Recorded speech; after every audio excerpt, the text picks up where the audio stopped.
Development and Facilities Committee. I'm joined by my colleagues, Mr. Buscaino and Mr. O'Farrell.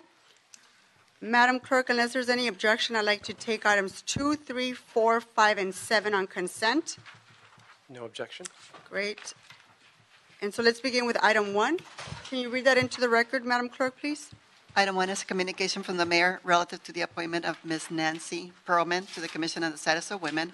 This will be for the term ending June 30th, 2017, and Ms. Perlman will fill the vacancy created by Rebecca Ninberg, who has resigned. Good afternoon. Good afternoon. Do you want to just introduce yourself and give us a little bit of your background, and then we'll have a couple of questions. Sure. So my name's Nancy Perlman.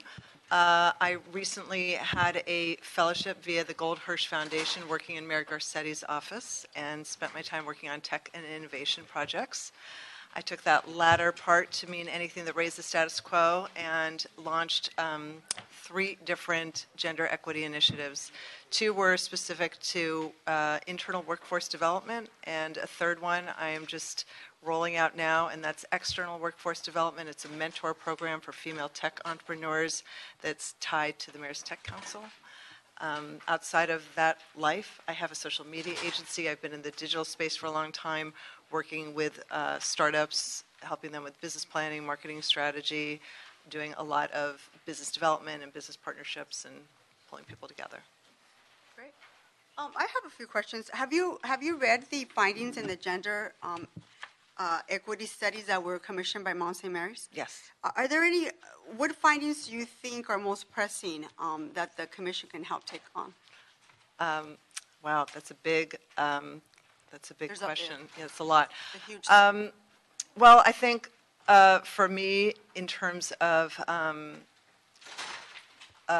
leadership in the region and demographics, I feel like the Elevate project is a good effort towards that. It's both to really help female businesses in tech have higher success rates, but it's also about bringing the community together, raising awareness around how worthwhile investing in female startups can be, and just in general raising what's happening around tech for women in LA and increasing that profile. I think in general there's a lot of work that we can do there, and it wouldn't take more than bringing the community together and really fostering that. Public safety, which I know is an area you're focused on, I think there are things we can do there also in terms of awareness and veteran affairs. I mean, sort of in every one of those reports, there are things that I think the commission can further. So it just depends on who's already doing what. Obviously, I'm new to it, so I have a lot of ideas around, say, what can be done around human sex trafficking, but I'm sure you're well into it and we'll have a lot of there's a lot to do around information. human trafficking, for sure. Yeah. Is there a role that you think the commission can play and in helping build the city's women's leadership pipeline within the city departments? Within the city departments? Yes, I think that well, obviously, as you know, there are now gender liaisons for each department, and the commission is going to be tied in a way they haven't been before. I think just, as always, more communication among and in between everyone will go a long way. And obviously, holding people accountable. You know, the mayor's executive directive, I think, will be super helpful, and I think having those liaisons makes a big difference in terms of what will be happening. Yeah. Great. Members of Mr. If thank you, Madam Chair. I'm actually excited about this appointment and this recommendation for Mayor Garcetti and Ms. Perlman. The work that you've done is extraordinary. Thank you. Your passion to serve not only the city of Los Angeles, but also all our interest in doing what's right for gender equality is exemplary. So appreciate you taking on this role. It's an awesome role as well. I know our Madam Chair has been in the forefront of these issues facing the city of Los Angeles, and especially, I believe, Nuri, you had an event with the fire department, women's hiring event. That was last week? About a week ago. Yeah, we had the recruitment with expo. Commissioner Ninberg. Yeah, at Drill Station 81, Yeah. and we had a number of women, and also it was very diverse in terms of the population and what we envisioned the city department to look like in the future, Yeah. both on the gender side and also on the diversity side. So Yeah. we had over, I want to say 500 people. And I amazing. think you're having one in your district, Yes, right? down in the south end. That's so great. So that's exactly what we're looking for in leaning on the commission itself. So my question is, how can the Commission on the Status of Women, as far as your short-term goals, as we confirm this appointment and send this to council, what are your short-term goals to bring to the commission itself? Well, the first two initiatives that I started that are internal to City Hall, one is City Hall X, that's a monthly speaker series just for women in the administration, really to, again, bring that community together and connect women in ways they normally don't in their day-to-day. They just don't get to hear each other's stories. I'm a big believer that stories are what fuel change and can really drive and foster big changes in these communities. So I think in terms of internal to City Hall, there's that. And out of the very first City Hall X session, which was a year ago, January, there was a pretty impassioned discussion around leadership training and a desire for women empowerment. And to make a long story short, I put together a leadership curriculum that was just piloted last December in the ITA. And we just had a report on that yesterday for the Innovation and Performance Commission, which funded it. And it was great. And hopefully more of that will be going on. I'm going to be sharing that report with different departments who have already inquired about leadership training, like Public Works and Department of Water and Power and DOT. So I know that there's a desire for more of that. And it's really obviously women wanting to excel and do their best and learn and be supported in that. It's evident that you have that drive. It's Yeah. quite impressive, and that willingness to serve our city, and I really appreciate that. Thank you very much. Support this recommendation, this confirmation. Thank you. Thank you, Nancy. Thank you. We've been joined by Mr. Rue. Welcome. And you have a question? Sure, no, comment? Yeah. You do? Oh, go ahead. You want to go, Mr. O'Farrell? Thank you. Just thank you for your years of work and advocacy on behalf of women. And the Commission on the Status of Women definitely has the purview of how it relates to the city and city agencies and city departments, et cetera. But it has a reach beyond that, and especially with experience you bring in the entertainment industry and television, how has that informed your approach, and what types of improvements do you think have you seen, and what types of opportunities are there in the entertainment industry as well, since we hope to be bringing back more jobs than ever before in the entertainment industry, and we certainly need more to raise the profile of women in the arts and women in Hollywood behind camera. Yeah, well, it's obviously, it's in the zeitgeist. So I think, again, not to belabor the Elevate project, but the database for that project includes a lot of women in the entertainment business. And so while it's women in tech, that's obviously a very broad category, and I think there's a really great opportunity to encompass all that. Part of what Elevate will do is, obviously the agenda is a mentor program, but there's also a great opportunity to, for example, document some of those relationships, share those stories that will, move into the entertainment platform. And it's, again, using those means to support the cause. So I think there's a way that it will all circle together, and it is circling together. It's not like what I'm doing is, the first of its kind by any means. There's lots of crossover between the tech community and the entertainment world. Terrific. Well, I look forward to working with you on that particular matter. Thank you. Thank you. Thank you. Mr. Rue? Thank you, Madam Chair. Good seeing you again, Ms. Perlman. We had a fortunate opportunity to come. You came over to my office and we had a long discussion.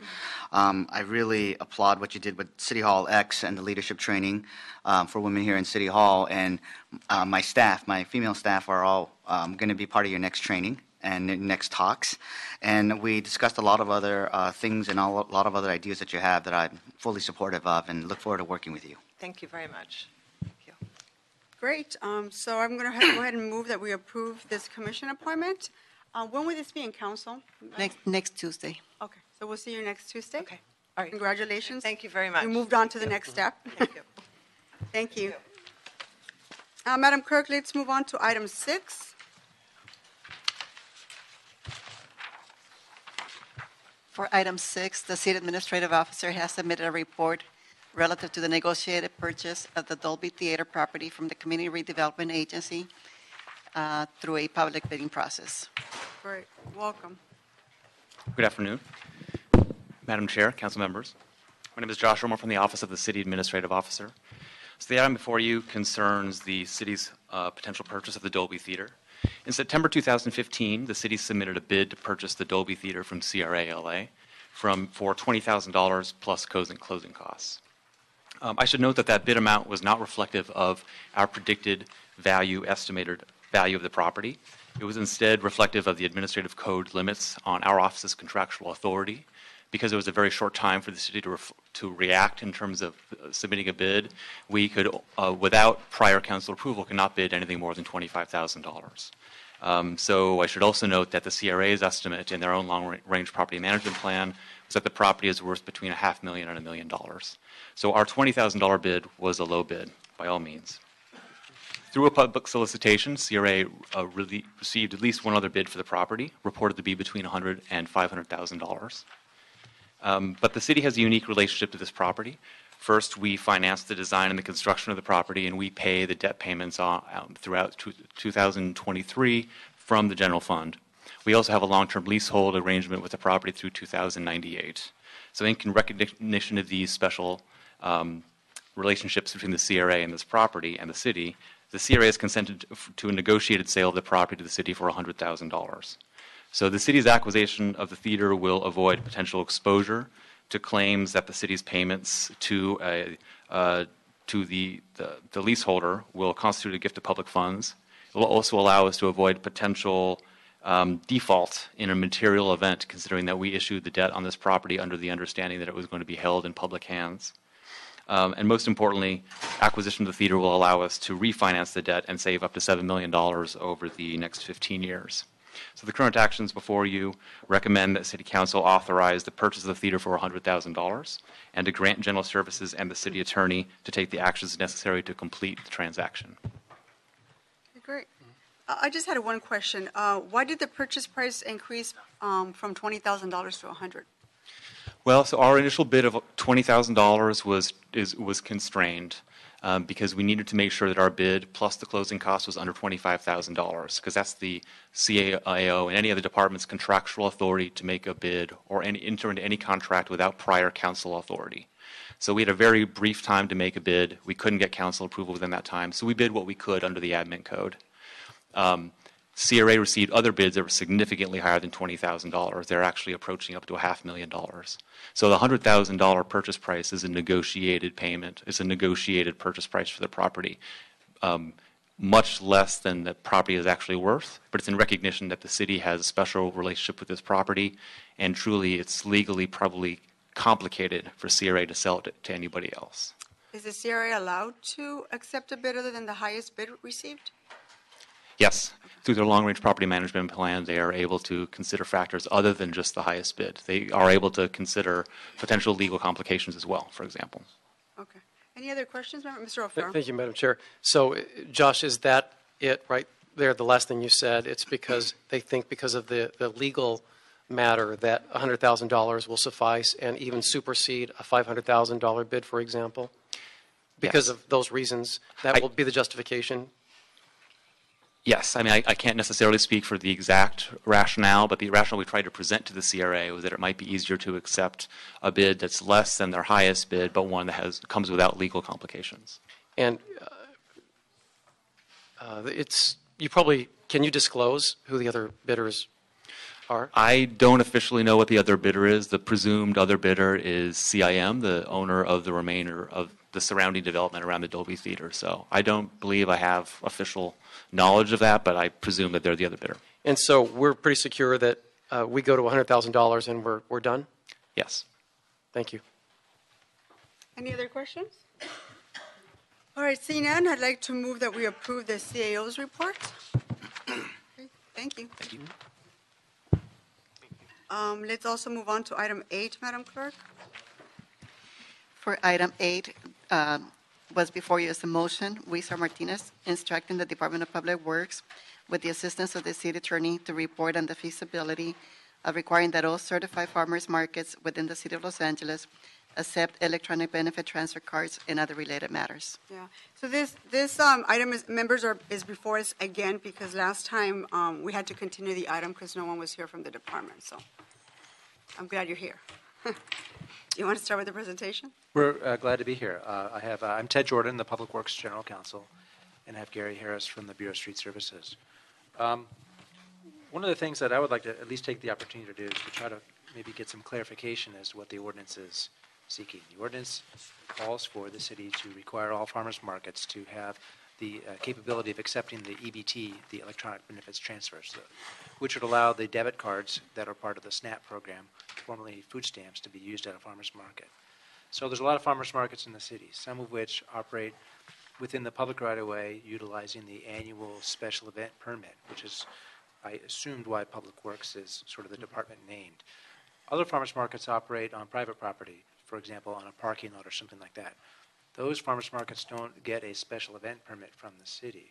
So one of the things that we'd want to have clarified is the motion directed to all farmers markets that operate within the city limits or those farmers markets that get a special event permit. If the low-hanging fruit would be the farmers markets that get the special event permit. The ability of the city to issue the permit also carries with it the ability to deny the permit or to require that as a condition of the permit that they have the capability of doing the EBT. And what's the problem with looking into both? Okay. Well, looking at both means it's no longer, it takes it out of the Public Works hands because we don't issue those permits. Mm-hmm.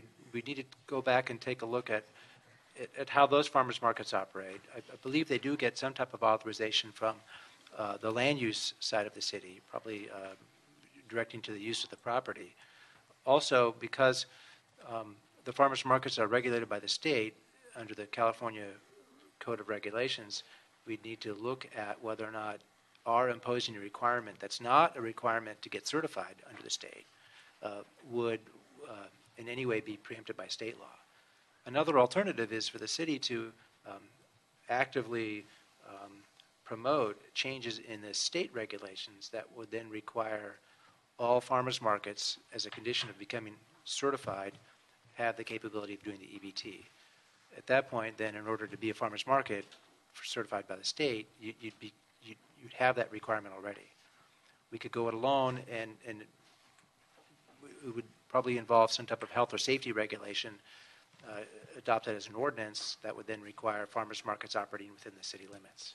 So it kind of depends on what the council wants to do. Let me ask you a question. Since you weren't here last time, and this is the second time we're hearing this item, why weren't any of your concerns being brought up to both either myself or Mr. Weezer before we got here?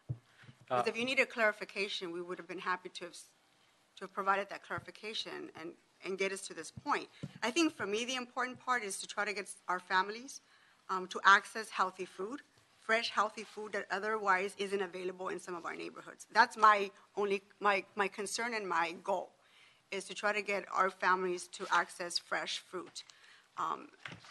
And so if you need more clarification, I'm happy to sit down and figure this out, but No.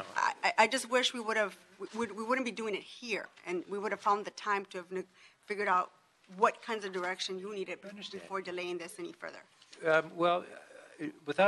Without having any delay, what could happen is if the council were to take up the item, they could direct the Department of Public Works to immediately begin requiring, as a condition of the annual special event permit, farmers markets to have the EBT capability.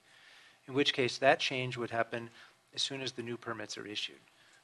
I understand from Gary, and he'll correct me if I'm wrong, that most farmers markets that operate in the public right-of-way under the special event permit, their permits come up for renewal or reissuance sometime around July of the year, which just dates back to when we first put together the annual permit. And so at that point, moving forward, farmers markets that can get up to speed and get that capability would begin immediately making that service available. However, and I'm not an expert on farmers markets, there may be some farmers markets that will not be able to get that capability because of the expense involved, in which case one concern may be that if a farmers market is no longer capable, would not be capable of providing that technology because of the cost, then they would not be able to get the special event permit. So I wouldn't want to see farmers markets not get their permit.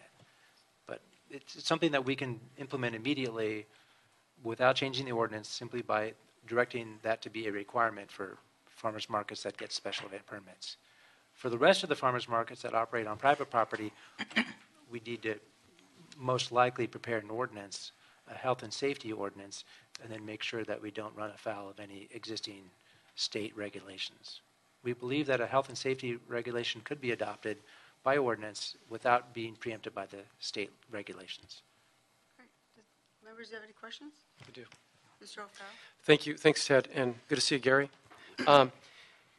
So why couldn't we simply require all of our nonprofits that administer farmers markets to offer EBTs, EBT cards? I mean, I work with sustainable economic enterprises all over my district, and we just brought one to Glassell Park. I guess it's been about a year and a half ago now, in the parking lot of Goodwill, and they happen to offer it at all their markets already. Perhaps we could explore that and not have to depend on changing a state law or making it too complicated. And I believe that was done through some sort of administrative action from the council as well. So perhaps we could explore the city simply imposing that requirement on all of our nonprofit markets that administer farmers markets, whether it's on city property, right-of-way, or on private property. I think there's a farmers markets, there's a range of farmers markets and what connection they have with the city. Starting at one end of the spectrum, whereas your farmers market operating within a city street under a Bureau of Street Services special event permit. That's one end. So we have an ability to, using our permitting process, require that. At the other end of the spectrum is a farmers market that operates purely on private property without any assistance from the city. It's not a city-owned parking lot, it's a private property's parking lot. And there it really goes more into the zoning and how that property is used. That would be an area that we would likely, and here it's getting out of my public works, because only the public works department was asked to look into this.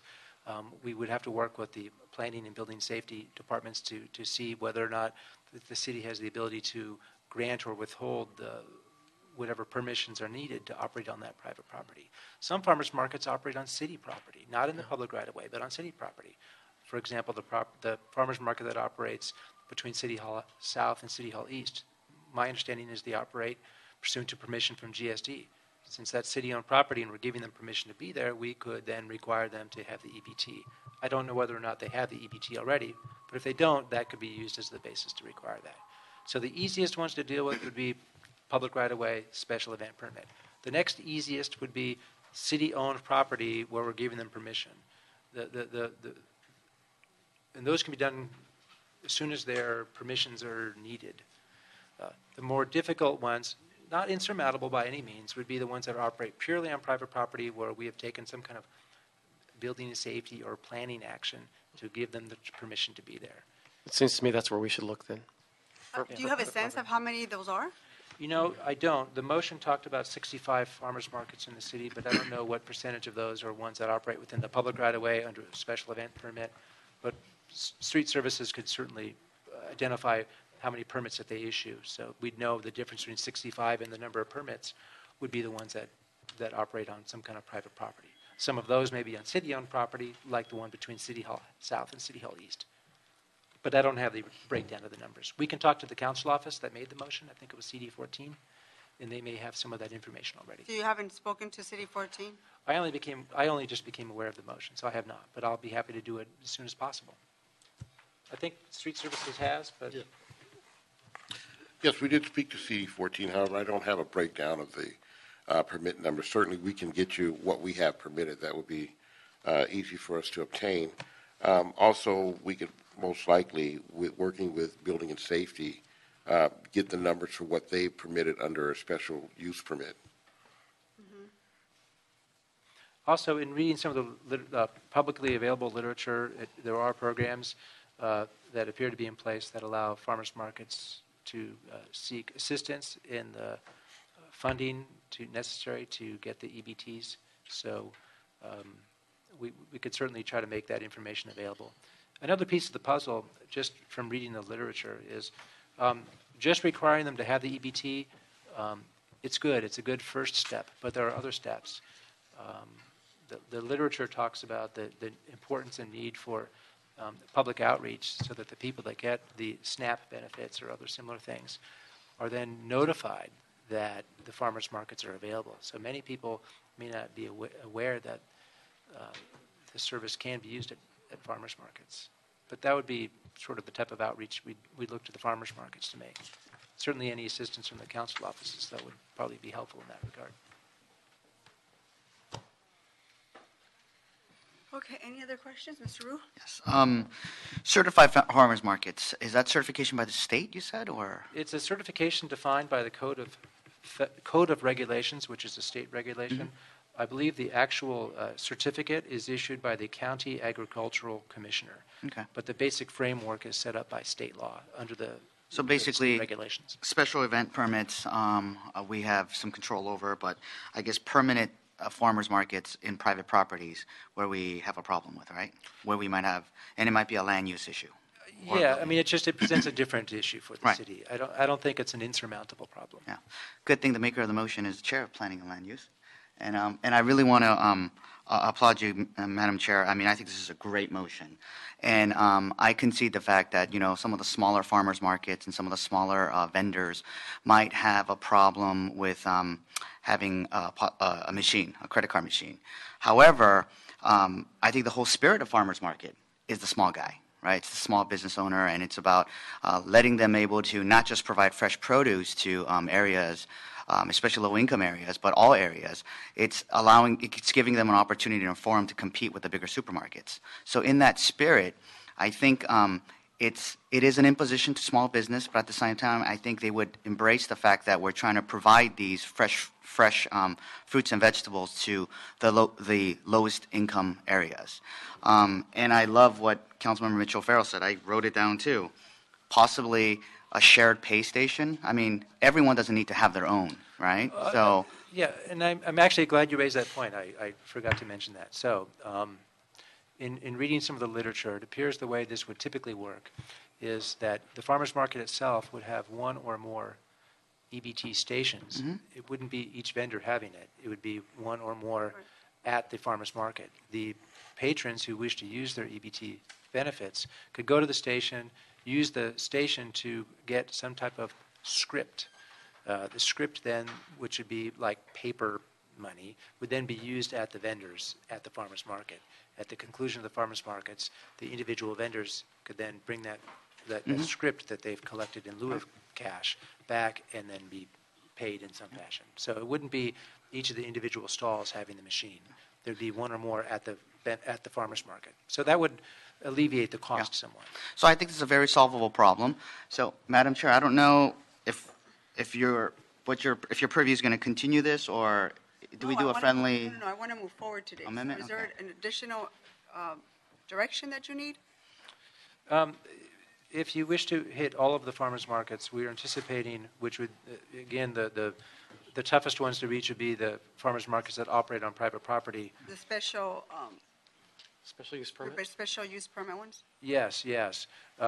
We would very likely need to prepare an ordinance to that effect. Madam Chair, I was thinking maybe we give them the target goal of July, because that's when your special permit gets renewed, right? I mean, most of the farmers markets, you said earlier? No. Yeah, That's I correct. believe so. Special event permits. Only for the special The permits. special use is on private property, though, through building and safety. Right. It seems like that's where we need to go. So maybe give them 30 or 60 days to kind of come up with the whole strategy, talk with planning and land use or building and safety, and maybe report back to us in 30 days with the goal of trying to get this implemented by July. We'd be happy to do that. And I don't know, that's just a friendly suggestion. Sure. I would also like to amend the motion to add an instruction requesting that the LA Food Policy Council report on the feasibility of accepting the EBT cards at farmers markets and what costs may be incurred in order to accept the EBT cards as well? I think that's a good idea. I mean, from a policy We standpoint, should figure that out. I think hearing their input would provide some Yeah. beneficial information. I for the agree. council. And Madam Chair, that's in keeping with the good food purchasing policy? Correct. I would second that. All right. So we're going to go ahead and accept Mr. Rue's friendly amendment. So 30 or 60, 30. 30 days, okay. Okay. Bring this back, but we need to have an end goal here.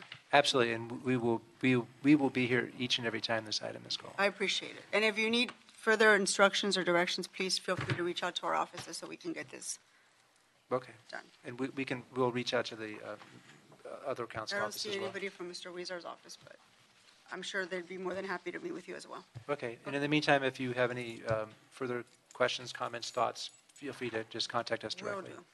I appreciate you being here. Thank you. Thank you. Thanks, Jen. I have 4 cards. I'm sorry, did you have any more? Nope, thank you. Oh, okay. I have 4 speaker cards on item 8.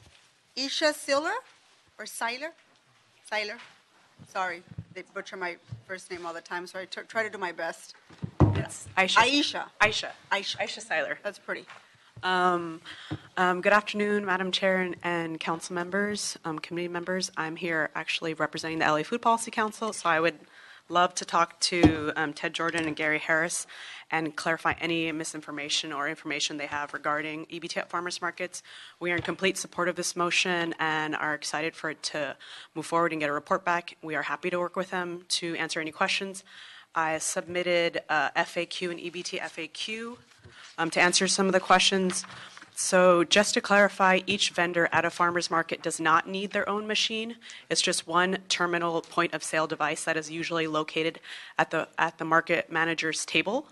And so the customer, the EBT recipient, would go to the table, say, I want to spend $20 today. They would slide the card in the EBT machine and get script, as he mentioned, of $20, and then he or she can go to each vendor and pay for their produce that way. And these machines are offered and funded by the state free of charge. So it should not be cost prohibitive, and it doesn't hinder them in any way because it is completely free. And what else should I say in regards to this? We're just excited that this is up in the air, and we're excited that's moving forward because it's one of our priorities with the council, and it's what Farmers Markets for All Working Group has been working towards. So we're excited that this is going to be moving forward. And I'm trying to see, I just want to answer any of the questions that they had posed. I think the main concern was cost prohibitiveness, which should not be an issue. We see it as a win-win for the farmers market. A lot of farmers markets have been able to stay afloat once they start accepting EBT, and it's good for the farmers, the vendors there, and also for the local economy. We've noticed that it stimulates even local businesses around the market. So I hope that clarifies any questions, and I'm here for any follow-up questions as well. And I will give the 2 gentlemen my business card to make sure we connect with them. The EBT machines are free for any farmer's market or any business that wants to accept an EBT machine? Well, I'm not sure about all the other I've small seen them at businesses Jack in the generally. restaurants. Yeah, like I've seen them at Jack in the Box Right. too. I've seen them at Jack in I'm the not, Box. to be honest, I haven't done research on that aspect, but probably for get sure, on that one. farmers markets, all farmers markets have them accessible and free of charge. You just have to apply. With some level of certification, probably. Yeah, there's a certification that's really easy, online application, California Department of, The fast food restaurants are getting them free as well. I'm not sure about that, but for sure it's free of charge to all the farmers markets, and not every single vendor at a farmers market needs one. It's just one machine at the market. Very informative. Thank you very much for being here. Sean Gregory? I'll waive my time. Okay, thank you. That was for item 8, Madam Clerk. Adriana Alcaraz? Good afternoon. My name is Ariana Alcaraz. I'm a member of the Los Angeles Community Action Network, and I just want to say thank you, Councilmember Martinez, for seconding the motion. LA Canada has been working for years, engaging with the farmers markets in the downtown area, and have gotten pushback, and we're very thankful to be working with the Food Policy Council over the past year, and making sure that this moves forward. We were hoping a little bit more movement happened today. Unfortunately, some CD 14 was not here, but I just want to thank y'all for moving this forward, and hopefully we get to something in May, which is CalFresh Awareness Month, which we're hoping to organize a sign-up event for all market managers. So hopefully by May, this will be in and we'll be able to do that. So thank you. Great, thank you very much. The next speaker is Steve Diaz.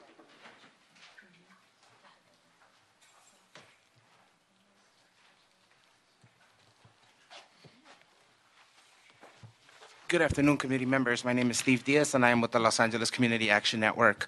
We're here today to say we're in full support of this motion moving forward. We applaud Councilmember Martinez and Councilmember Huizar's leadership in moving such a critical issue forward.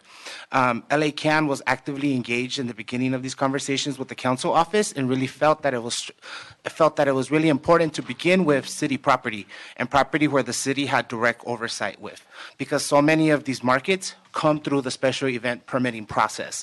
So we felt that it was a crucial moment to start with city-owned property to begin to sort of ensure that more markets and the systems could be put in place to grow into the private sort of sector, to ensure that costs didn't go outrageous, to ensure that there was a system in place, to ensure that it was organized in a sort of truly effective manner.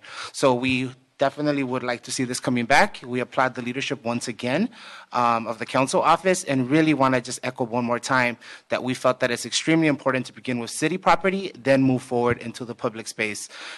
Also, just to note that a lot of these markets are in city property in food desert communities such as downtown and South Central Los Angeles.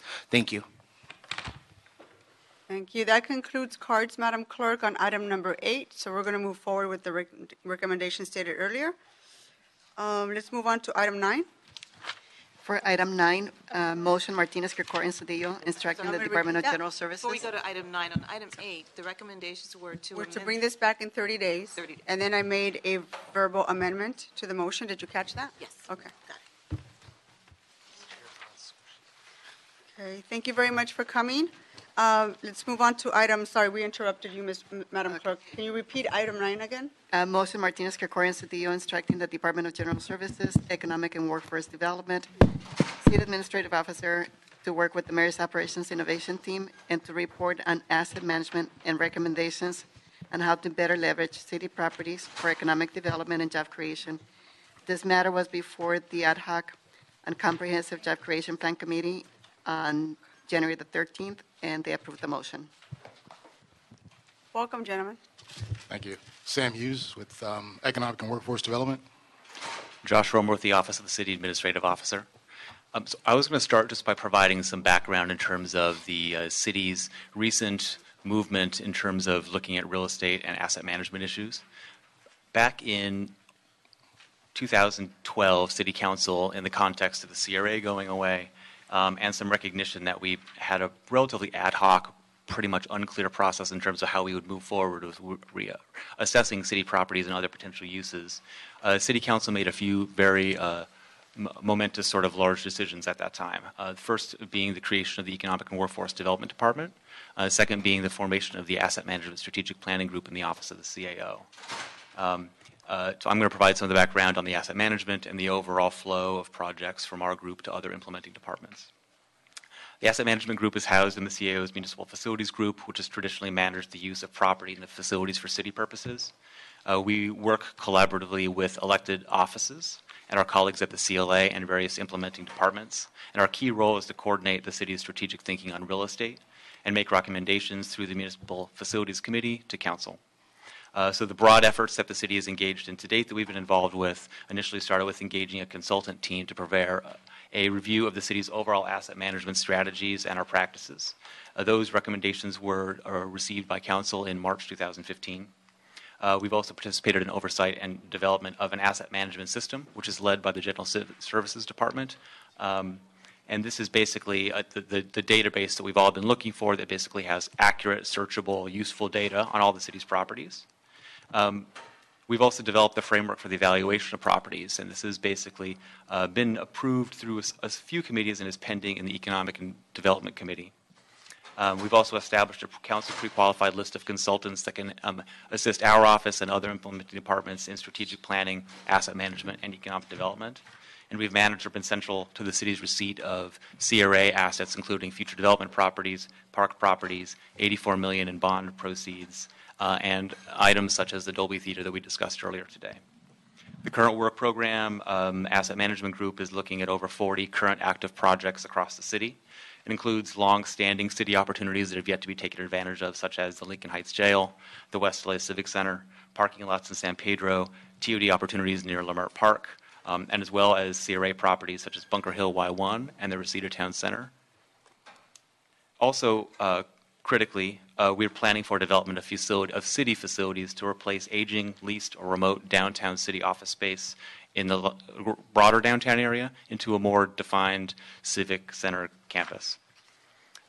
So in terms of the overall role of the Asset Management Strategic Planning Unit and how it works with other departments, if you think of it of a city property and a city project in terms of a life cycle from the original, the germination of an idea, through evaluation of those various options, making recommendations, council decisions, and then the actual transactions, and then after the fact compliance.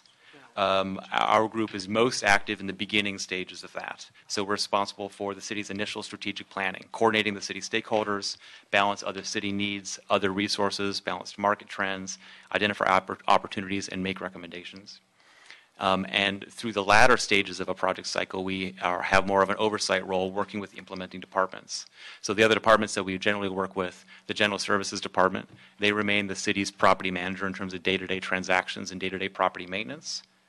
EWDD is responsible for implementation of all sorts of economic development projects. We work closely with our colleagues at EWDD. And other departments such as HCID or DOT could even potentially be involved in terms of implementing the evaluation and reuse of city properties. Thank you, Josh. And with respect to EWDD, the property disposition unit within EWDD is focused on managing, acquiring, and disposing of city-owned property assets with economic development value. In an attempt to better leverage city properties for sustainable economic development and job creation, EWDD encourages activating a property database, such as Josh mentioned, that facilitates an asset-based approach to economic development. As a department responsible for economic development, EWDD must focus its efforts on market solutions that treat real property as a productive asset. And in support of this objective, EWDD will analyze property to determine community need and highest and best use of the asset, evaluate responses to requests for information, requests for proposals, and recommend the best suited development team for the purchase or lease and development of the asset, again, specifically for economic development purposes. Moreover, we're looking to negotiate with selected developers and evaluate development plans consistent with spurring sustainable economic development and job creation, and certainly we're looking to ensure that the economic development purpose for which property was conveyed is carried out. And so to leverage city properties for economic development and job creation, it's necessary that EWDD support the strategic plan of the AMPS unit by implementing related tasks or developing a property disposition program that can assist with the prioritizing for properties for disposition and for choosing among approaches of disposition, such as various forms of leasing, privatization, and joint ventures. And to this end, to implement the disposition strategy, EWD has created the Property Development and Disposition Unit. The unit consists of a Property Manager 3, Property Manager 2, a Principal Project Coordinator, and an administrative assistant to help facilitate deals as they come through, and quite frankly, as they sort of go through the AMPS unit to our team, again, which specifically handles economic development-related matters. And so the department is eager to continue its relationship with the CAO's office and the AMPS unit, particularly as they're managing this large database of real estate, real property assets that the city has. And I'm here to answer any questions that the council members might have of us. Thank you. I also think we have a presentation from the mayor's office. Yes.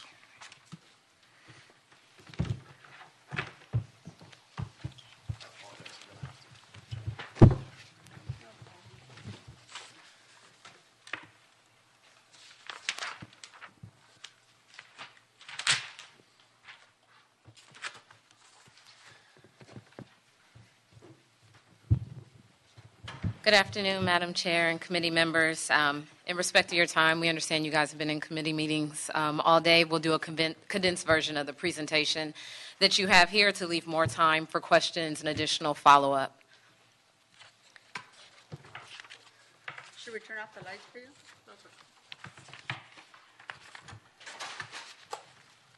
And my name is Shamel Graham, and I'm a member of the Mayor's Operations Innovation Team. I'm the project lead for real estate asset management reform.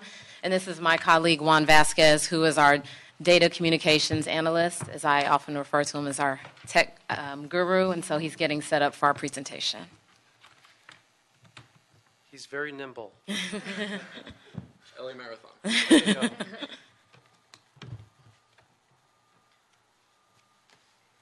Mitch, you're nimble. I do my best. You know what? You Following, need, I've been we need following to turn your off flips. the lights. It would help. Sergeants, can you? There you go. And half crazy. That looks good. Gymnastics. It would be. Budget. That's a facilities issue. I'll bring a can of paint next time. There you go. You guys cannot get to work. Fine school.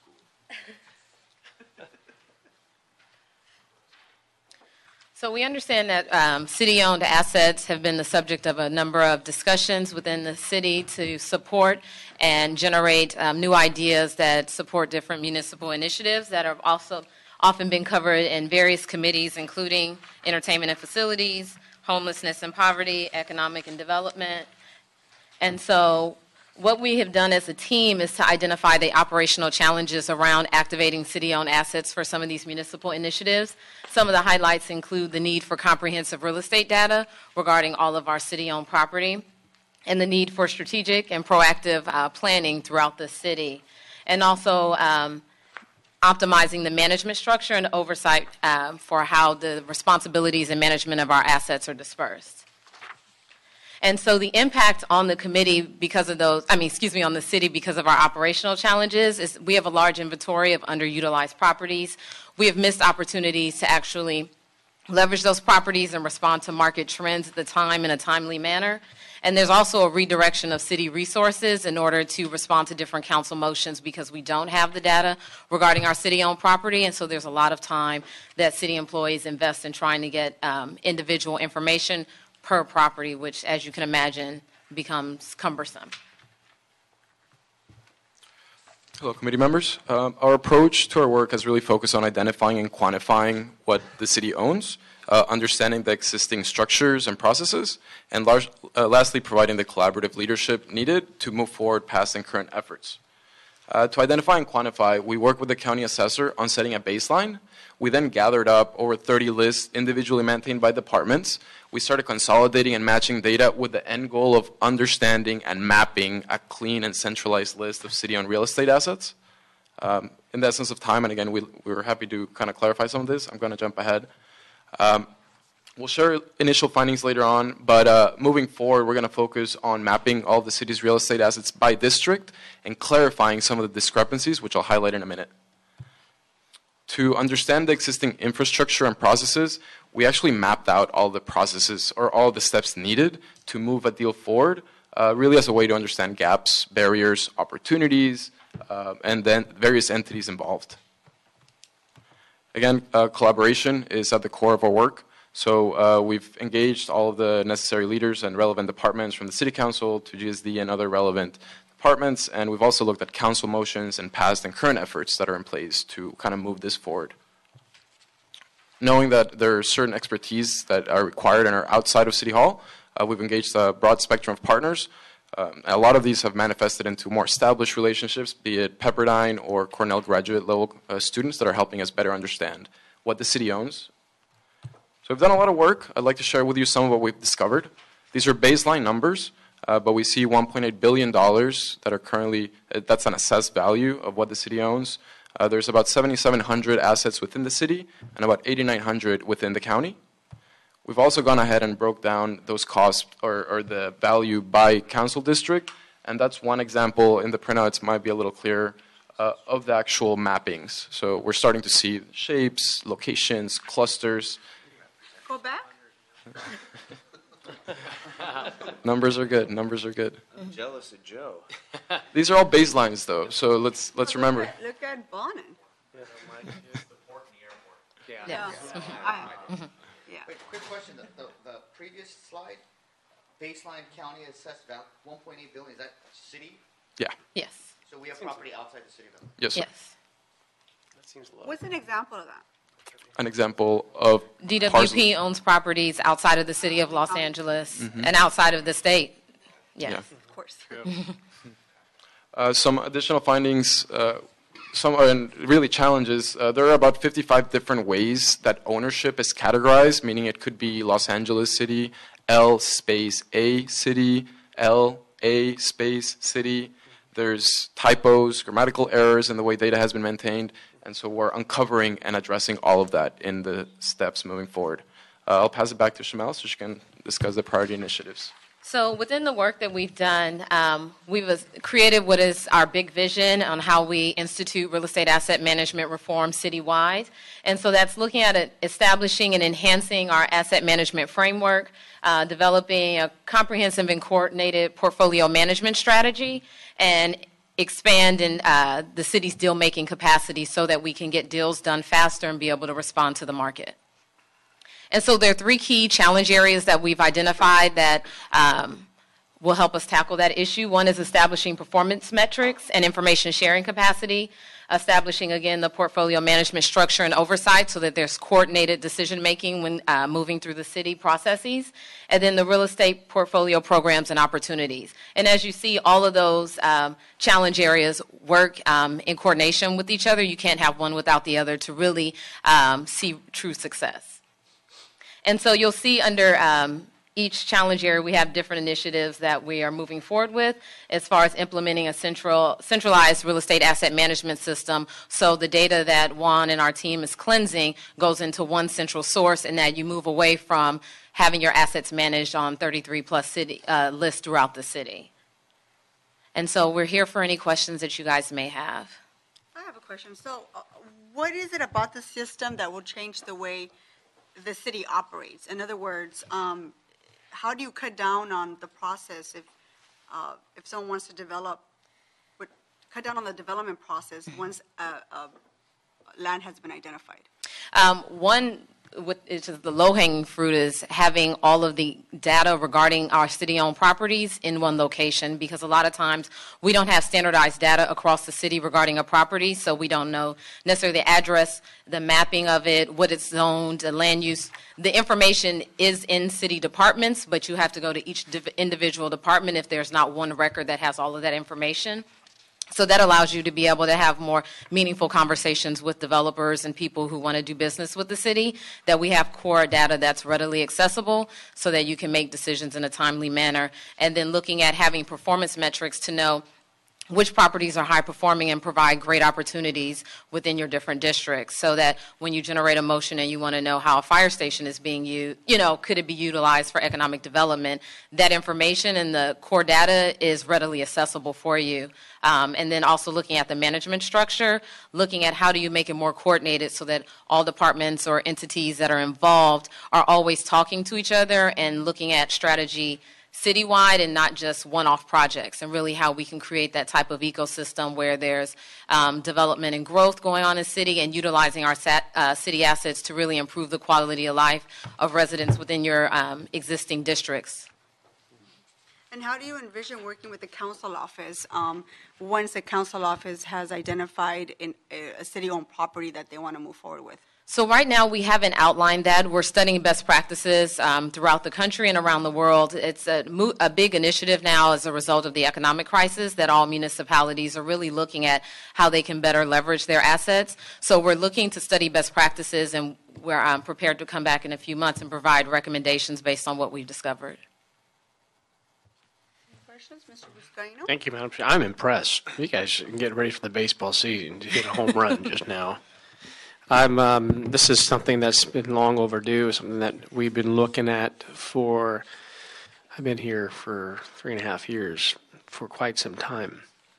And I'll share with you, I know what's before us, trying to leverage city parcels, properties for economic development and job creation. Can we also take it a step further to also leverage some green space opportunities as well? Oh, absolutely. So when we're looking at all the work that we're doing, we're definitely including that because different communities have different needs of pocket parks or gardens Right. and different things. So we're looking at identifying all of our properties and how they can be utilized because some are small pieces of property that a large developer may not be interested in, but it would be a true valuable asset to a city. So I wish I had you about 8 years ago. When I was a senior lead, we were trying to put together a yes. pocket park in Harbor Gateway. And we were just driving up and down there was a home that was foreclosed upon, trying to work with Wells Fargo to have the city purchase the property, where in fact a block away there was a city property owned by the city of LA. Wow. We got that pocket park built out, but this is another example of why we need something like this in place. So really commend all your efforts, and Sam, and I know we're working on leveraging some of our city-owned parking lots in the downtown San Pedro area. We're looking at Watts to create more community gardens as well. So real excited about moving forward on this. Thanks for your leadership, Nuri, and to everyone involved here. I think we need to name a boulevard after the team, the mayor's innovative team here. Thank you. Thank you. I see Mark Thomas here as well with the Streets, Clean Streets Initiative. And he's actually the director of our team. Fantastic. You're directed, Mark. Good work. Thank you. Anyone else? Mr. O'Farrell? Yes. Thank you so much. This one slide keeps jumping out at me, at least 33 different lists. I just wanted to call that out. It's not surprising. It's been a couple of years since I introduced the motion just to get a list of the properties that could be used to help the entertainment industry. Right. Filming locations for various purposes. And so a couple of questions. So you're at your initial finding stage for properties. Yes. And you'll cross-reference all these lists, and you're probably still doing some searches on properties that aren't even on any list.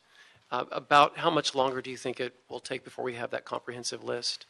Well, we're at a good first stage. We've completed our first stage of the data cleansing. We're now moving on to the second stage. So we've gathered all of those lists, identified where there are duplicate records, where there's some discrepancies, and we're boiling it down to smaller groups of bad data and good data because it'll require additional research and additional consultants to help support our team's efforts. So we're looking to have something in the next 60 to 90 days that's more comprehensive and robust with the standardized information for all of the assets. And we're focusing on core data because there's tons of different data points you could have regarding assets in general, but really moving the city to at least have core data regarding any of our assets and then moving from there to continue to enhance. Data cleansing is always an ongoing process. And that's why we're also purchasing an interim asset management system to input the clean data because you don't want it to sit there and get stale and then you have to start back at step one. So we're definitely moving along and look to have a very comprehensive listing for you that's also mapped so you can see it on the computer and really drill down in your district and see what's going on. Right. As you said, this won't be static. It'll be a list that lives. It lives, exactly. Living, thriving. So I really appreciate your thorough approach. Well done. I think what will be particularly helpful is if it's broken down into specific categories. For example, and you're probably already going in this direction, but I just want to call it out. When you identify the properties, where all of the vacant lots are, where all of the under and marginally utilized parcels and structures are, where there are empty lots or lots that are just fenced off and not doing anything.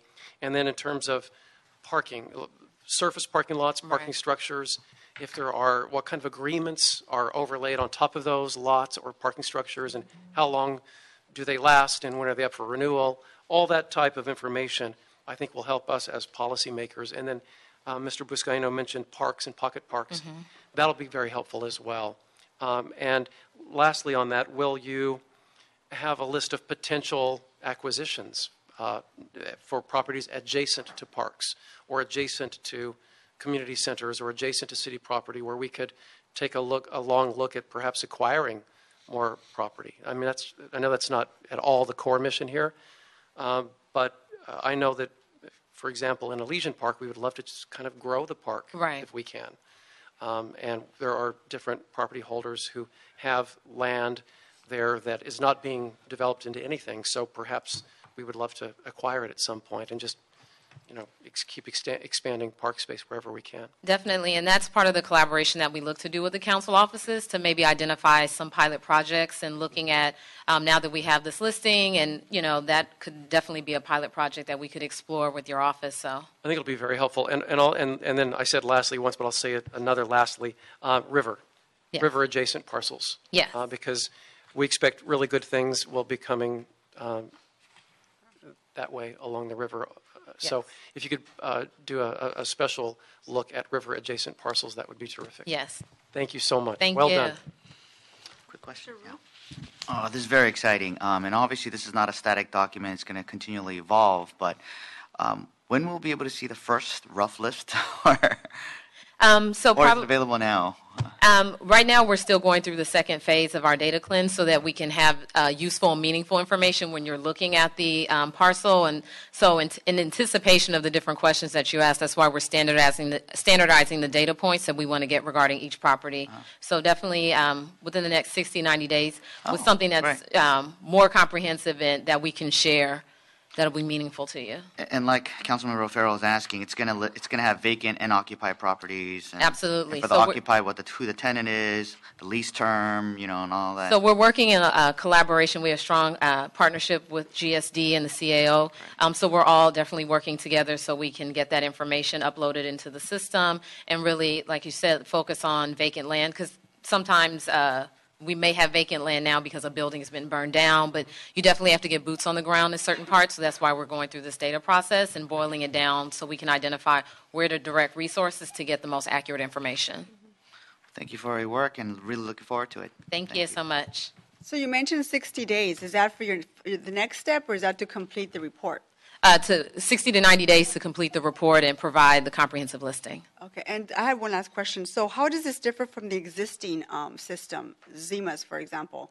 Is it web-based, and is it going to be for internal or It's a web-based external? application, and ZEMAS has information about properties, but it's not a property management tool. So the asset management system we're talking about is something that GSD, you can upload a lease document, you can put the tenant information. It really gives you, when you're looking at how you do space planning, if someone's looking for office space within the Civic Center or any of our properties. So it's more of a property management tool and an asset management tool, which is different. Will the public, can the public use it? Or is So it there will for be a internal? public-facing option, so that's where the mapping of the assets becomes important, so that, and that's for, policy to kind of dictate how those properties are revealed, if there are security issues regarding certain properties, with DWP assets as well. But definitely there will be some public-facing option.